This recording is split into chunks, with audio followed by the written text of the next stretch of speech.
O pêndulo de Newton, ou Newton's Grand.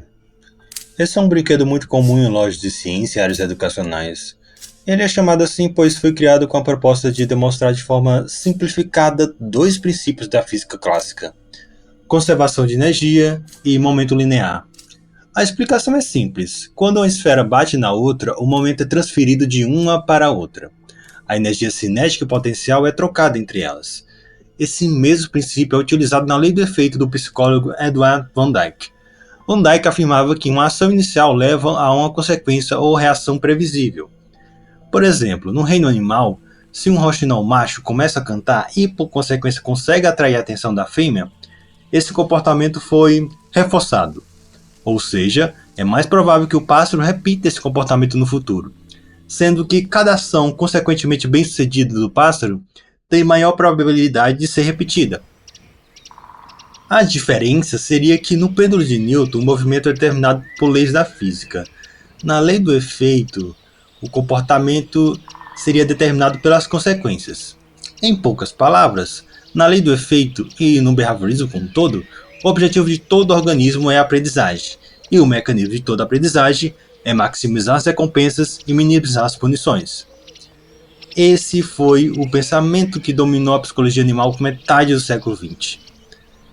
A ideia de um comportamento não aprendido e complexo, como um instinto, era tão perigosa para a psicologia americana que até mesmo preferiam assumir que todo comportamento deveria ser aprendido para o conhecimento ser científico.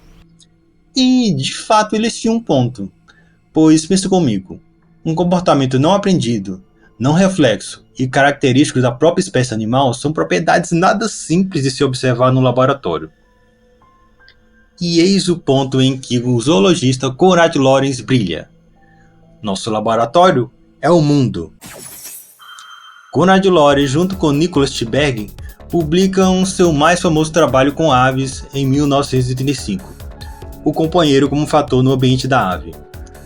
Para observar os instintos, Lorenz escolheu o método mais esquecido pela psicologia americana: observação in natura, ou observação simples, observando um animal no seu próprio ambiente. E o que Lorenz descobriu foi ainda mais interessante. Quando um pássaro macho vê a fêmea, o que acontece não é uma sequência de eventos probabilísticos, e sim energéticos. Ao invés de um comportamento consequente, é desencadeado um complexo inteiro de comportamentos, padrão de ação fixo, ou modal, como ele vai falar mais pra frente. O roxinol, ao ver a fêmea, vai cantar. Sim, vai cantar. Mas não só cantar. Vai dançar, voar e voar em zigue-zague, vai construir ninhos.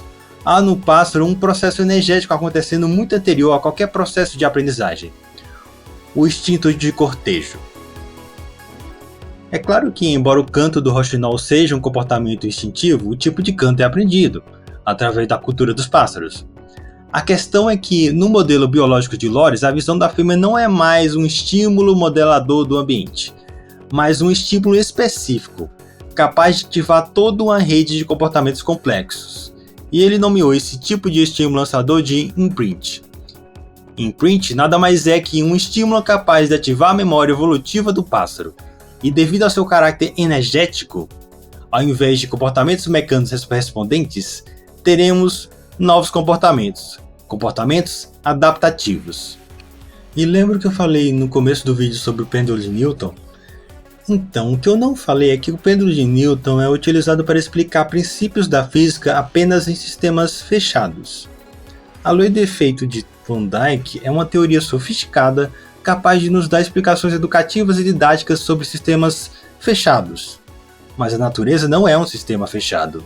Se a teoria da aprendizagem de Van Dyke é um polido e educativo pêndulo de Newton, Lorenz seria como um banal jogo de sinuca. Ambos usam bolas, mas jogos de sinuca não são educativos. Jogos de sinuca têm suas próprias regras, e jogos de sinuca exigem do jogador uma atenção muito maior às interações do ambiente do que o pêndulo de Newton. Enquanto no pêndulo temos colisões elásticas entre as esferas, uma consequentemente afetando a outra e sendo afetada, na sinuca temos múltiplas colisões, diferentes ângulos, velocidades, spins, trajetórias, curvas. O imprint de lore seria como uma única tacada que ativaria todo um padrão de ação inato no organismo.